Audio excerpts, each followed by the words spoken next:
अस्सलामुअलैकुम students, Usman online teacher में मैं आपको खुशामदीद कहता हूँ। उम्मीद करता हूँ आप सब खैरियत से होंगे और अपनी लाइफ में खुशबाश होंगे। आज की इस वीडियो में हम सीखेंगे कि हम कम वक्त में ज़्यादा स्टडी कैसे कर सकते हैं, अपनी स्टडी कैसे करें, पेपर की तैयारी कैसे हो सकती है कम वक्त में। आखिर हमें स्टडी जो हम करते हैं वो हमें आता क्यों नहीं, याद क्यों नहीं होता। ये सारी चीज़ें डिस्कस करेंगे कि हमारे पास स्टडी के लिए टाइम क्यों नहीं है। मेन बात ये हम सीखेंगे। तो वीडियो शुरू करते हैं हम कि आखिर हमारा मसला क्या है। हमारा सबसे बड़ा हर स्टूडेंट का मसला ये है कि हम कहते हैं जी आज मैं थक गया हूँ, मैंने सारा दिन बहुत काम किया है, आज मुझे ना पढ़ने का दिल नहीं कर रहा। सबसे बड़ा मसला है दिल का। दिल आपने लगाया हुआ है कहीं और, तो फिर स्टडी में कैसे लगेगा। आप कहते हैं जी दिल नहीं कर रहा, शैतान आपको कहता है जी नहीं दिल कर रहा, तो आप आज रहने दो, सुबह से आप पढ़ना शुरू कर देना। अभी बहुत टाइम है, पेपर बहुत दूर हैं, आपके पास बहुत ज़्यादा टाइम है, आप आज रहने दो, सुबह से आप पढ़ना, मैं आपको नहीं रोकूंगा, आप पढ़ पढ़ के ढेर लगा देना। ये ख्याल आता है आपके जहन में। फिर आप रहने देते हैं, अपने आप को सेटिस्फाइड करके सो जाते हैं जी सुबह पढ़ेंगे, सुबह भी हो जाती है। फिर नेक्स्ट डे से आपका यही रवैया होता है जी आज रहने देता हूँ जी सुबह पढ़ूंगा, अभी बहुत टाइम है। आखिर पेपर करीब आ जाते हैं, 10-15 दिन रह जाते हैं, डेट शीट आपके हाथ में आ जाती है। फिर आपको फील होता है जी पढ़ना चाहिए था, फिर भी नहीं आप पढ़ते। फिर ना बंदा पढ़ ले, फिर भी नहीं, काश मैंने 2 महीने पहले पढ़ना शुरू किया होता तो आज मैं इतना पढ़ देता, सारी बुक मुझे आती होती। फिर आप ये जो पेपर से 15 दिन है उसमें ये सोचते रहते हैं कि काश मैं पहले पढ़ लेता, काश मैं पढ़ लेता। फिर आप वो टाइम भी ऐसे ज़ाया करते हैं। ये ना एक बंदा तब भी दिन रात मेहनत करनी शुरू कर दे, वो भी नहीं करना आपने। पाकिस्तानी स्टूडेंट का सबसे बड़ा मसला यही है। तो हम स्टार्ट करते हैं कि कैसे हम ये चीज़ अपने अंदर से ख़त्म करें और स्टडी में दिल कैसे लगाएं। सबसे पहले आपने अपने आप को धोखा नहीं देना कि आज रहने देता हूँ सुबह पढ़ूंगा। जब भी आपके जहन में ये आए कि आज रहने देता हूँ सुबह से पढ़ना स्टार्ट करूँगा, आपने अपने जहन को कहना है, शैतान को कहना है कि आज पढ़ लेता हूँ, सुबह नहीं पढ़ूँगा। ठीक है। जब भी आप खुद को कहेंगे ना कि आज मैं पढ़ना है, आज रहने देता हूँ पढ़ने को, सुबह से स्टार्ट करूँगा, आपने क्या करना है कि आपने कहना है कि मैं आज पढ़ता हूँ, जैसे तैसे मर्जी, चाहे नींद आ रही है, जो मर्जी मुझे हो रहा है, आज मैं पढ़ता हूँ, सुबह मैं रहने दूंगा, सुबह अय्याशी करूँगा। ठीक है, ये रवैया आपने रखना है। आपने कहना है आज पढ़ना ही पढ़ना है, जो मर्जी हो जाए, आपने बुक्स उठा के बैठ जाना है। चाहे 5 मिनट बाद आपको नींद आ जाती है, आप सो जाती हैं, वो अलग बात है, लेकिन आपने बुक्स ज़रूर खोलनी है। कि आपने एक अपना टाइम टेबल बनाना है। आपके पास कोई टाइम टेबल नहीं होता कि कब पढ़ना है कब नहीं पढ़ना। कभी आपको हफ्ते में 1-2 घंटे टाइम मिल जाता है तो आप बैठ के पढ़ लेते हैं, वरना आप अपनी ज़िंदगी ऐसे ही गुजारते रहते हैं। ये कोई तरीका नहीं है। डेली की बेस पे आपने अपनी स्टडी को टाइम देना है। वो कैसे देना है मैं आपको बताता हूँ। फॉर एग्ज़ाम्पल, एक बच्चा सुबह स्कूल जाता है 8 बजे। एक बच्चे की लाइफ सुबह 8 बजे से स्टार्ट हुई, 8 बजे वो स्कूल पहुंचा, क्लास लगी। स्कूल में उसने सारा दिन लेक्चर्स लिए, तफरी भी की और आखिरकार वो 2-2:30 बजे घर पहुंच गया। तकरीबन हर बच्चे की यही रूटीन होती है। 2-2:30 बजे के बाद उसकी मम्मा ने इसे पूछा कि बेटा तुमने कुछ खाया है, या बड़े बच्चे हैं वो खुद ही खा लेते हैं, आके मांग लेते हैं जी मुझे भूख लगी है, ये चीज़ मुझे दी जाए। आपके घर वाले आपको देते हैं, आप खाते पीते हैं। उसके बाद आप क्या करते हैं जी, आप गेम्स खेलने लग जाते हैं, ये वो वगैरह आप शुरू हो जाते हैं और आप सारी दिन ऐसे ही गुजार देते हैं अपना बेकार में। आपने क्या करना है, खाना खाने के बाद, स्कूल से आने के बाद आपने 1 या 2 घंटा सो जाना है। बंदा थका होता है तो आपने रेस्ट करनी है, सो जाना है जैसे मर्जी। उसके बाद आपने उठना है, उठ के आपने असर की नमाज़ पढ़नी है। असर की नमाज़ पढ़ने के बाद आप अगर खेलना पसंद करते हैं तो आप बाहर जाएं, ग्राउंड में किसी में जाएं, वहाँ 1-2 घंटा खेलें। अगर आप समझते हैं या कोई और एक्टिविटी है आपकी तो आप उस दौरान करें। तो ये चीज़ें तो आपकी ज़िंदगी की हो गई पूरी, जो हर स्टूडेंट के लिए ज़रूरी होती हैं। तो अब मैं बात करता हूँ स्टडी की। उसके बाद आप मगरिब टाइम में आ जाते हैं, तकरीबन 6 बज जाते हैं आपको मगरिब की नमाज के बाद, या 6:30 बजे, जितना भी टाइम हो, टाइम चेंज होता रहता है। मगरिब की नमाज़ पढ़ने के बाद आप बुक्स लेकर बैठ जाते हैं अपनी, ठीक है। आपने यही रूटीन बनानी है। बुक्स ली, फिर हम बुक्स खोल के बैठ जाती हैं कि अब क्या पढ़ें, समझ ही नहीं आती कौन सी बुक खोलें, क्या पढ़ें। आपने अपनी एक तरतीब बना लेनी है। जैसे मैंने ये नंबर लिखा है कि सबसे पहले मैंने इंग्लिश, फिर उर्दू, फिर मैथ, कंप्यूटर, स्टैटिस्टिक। ये फॉर एग्जांपल मैं ये 6 बुक्स डेली के बेस पे पढ़ता हूँ, यही मैंने पेपर देने हैं। तो मैंने इनकी तरतीब ये बना ली कि सबसे पहले मैं इंग्लिश पढ़ूँगा। तो आपको जो चीज़ ईजी लगती है, जैसे आप जिस चीज़ को जिस नंबर पे रखना चाहते हैं अपनी मर्ज़ी के लिहाज से आप रख सकते हैं। तो मैं सबसे पहले इंग्लिश पढ़ूंगा। फॉर एग्जांपल मैं 6 बजे फ्री हुआ, मैं 6 बजे इंग्लिश की बुक लेकर बैठ गया। ये मेरा स्टार्टिंग टाइम था 6 PM। 6 बजे मैंने इंग्लिश की बुक ली और मैंने स्टडी करना शुरू कर दिया। जैसे मैं जो पढ़ना चाहता हूँ, क्वेश्चन करना चाहता हूँ, ऐसे करना चाहता हूँ, जो भी करना चाहता हूँ वो मैंने करना शुरू कर दिया। 6 से लगातार 7 बजे तक मैंने इंग्लिश का मुझसे जितना पढ़ा गया मैंने पढ़ लिया।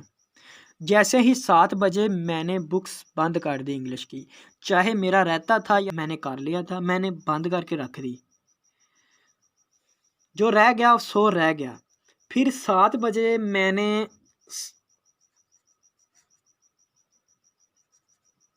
7 बजे मैंने उर्दू पढ़ना शुरू कर दी। अब हमारे यहाँ सबसे मसला क्या है कि स्टूडेंट्स सारा साल पाक स्टडी या इस्लामियात उर्दू ऐसी किताब पढ़ते ही नहीं, क्योंकि ये समझते हैं हमें सब कुछ पहले ही आता है, कि ये इजी है, हमें सब कुछ आता है। भाई मेरी बात सुनो, अगर आपने इंग्लिश का पेपर देना है 100 नंबर का, तो उर्दू का भी 100 नंबर का ही देना है ना, इसका 50 का तो नहीं देना जो आप इसे छोड़ देते हैं। अगर इसमें आपके 60 मार्क्स आते हैं 100 में से, तो इसमें भी आने चाहिए ना। बात सुने मेरी, अगर आपको उर्दू इजी लगती है तो आपको चाहिए ये ज़्यादा तैयार करनी, इसे आप कम वक्त में ज़्यादा तैयार कर सकते हैं। आप उर्दू में अगर 90 ले लें मार्क्स, तो इंग्लिश में आप 50 भी ले लें तो आपका जो एवरेज है ना वो पूरी हो जाती है। इसलिए इजी जो सब्जेक्ट हैं इनको पीछे मत छोड़ें। आप क्या करते हैं, सारा साल पढ़ते नहीं, एंड वाले दिन पेपर में जो पढ़ते हैं वो उसका उतना ही लिख पाते हैं। आप खुद से ही बना के लिख देते हैं, जो भी होता है खुद से तो नहीं सब कुछ होता। आपके उर्दू में मार्क्स आते हैं कितने, 40, किसी के 50 आ गए, इतने ही आते हैं। तो इंग्लिश में भी इतने ही होते हैं। तो ये फ़र्क क्या हुआ फिर आपको इजी लगने का या उर्दू आपकी कौमी ज़बान होने का? फिर फ़र्क क्या हुआ? कौमी ज़बान है, इसमें तो आपको 90 या 95 मार्क्स लेने चाहिए। तो आपने आधा घंटा ये भी पढ़नी है। 7:30 बजे तक मैंने उर्दू पढ़ी, जितना भी पढ़ा गया मुझसे। फिर मैथ थोड़ी मुश्किल होती है तो मैंने इसे भी 1 घंटा दिया। मैं 7:30 से 8:30 बजे तक मैथ करूँगा। फिर मैंने कहा जी कंप्यूटर कुछ लोगों को मुश्किल लगता होता है, कुछ को इजी लगता है। मुझे इजी लगता है तो मैं इसे आधा घंटा दे देता हूँ। 8:30 से मैंने 9 बजे तक कंप्यूटर की बुक पढ़ी। फिर स्टैटिस्टिक मैंने 1 घंटा पढ़ी। 9 बजे से लेकर 10 बजे तक मैंने स्टैटिस्टिक पढ़ी। 10 बजे तक, और उसके बाद पाक स्टडी इजी होती है तो इसे मैं आधा घंटा दूंगा।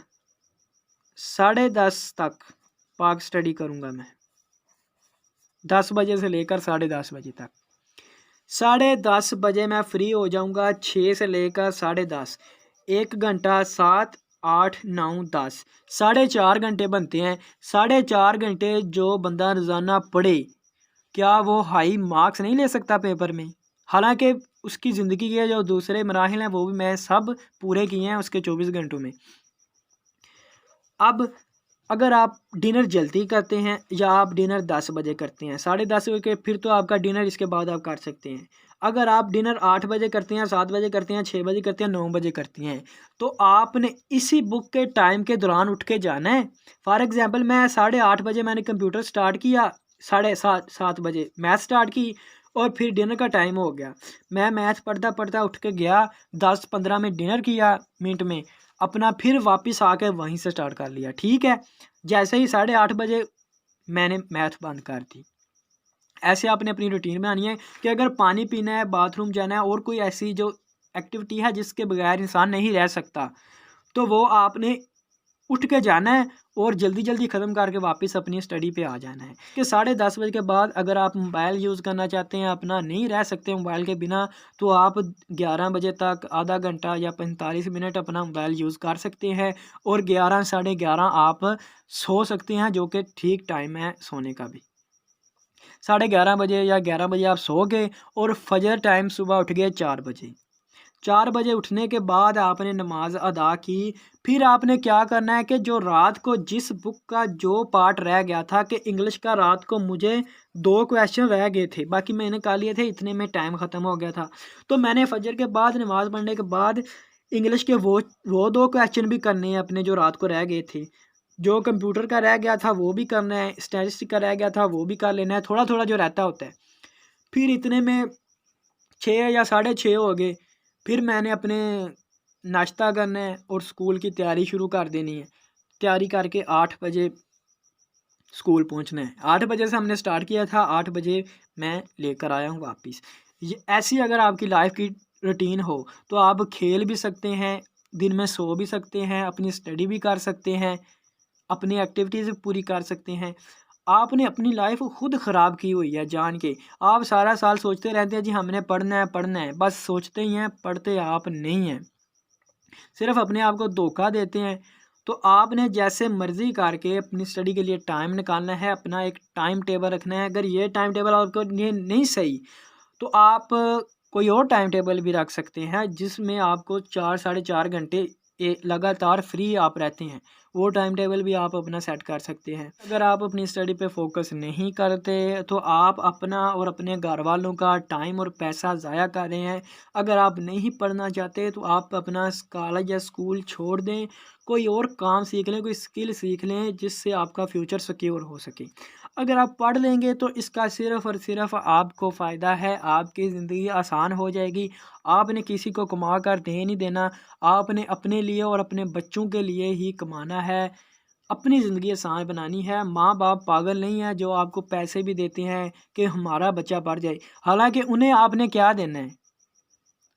आप तो कुछ नहीं ना दे सकते उन्हें।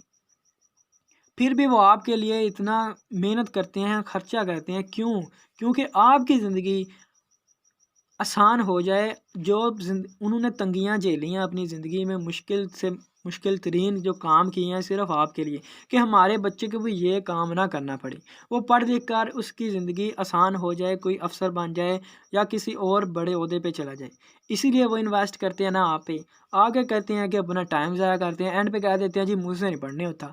तो आप अभी कह दें ना मुझसे नहीं पढ़ने होता, कोई काम सीख लें फिर।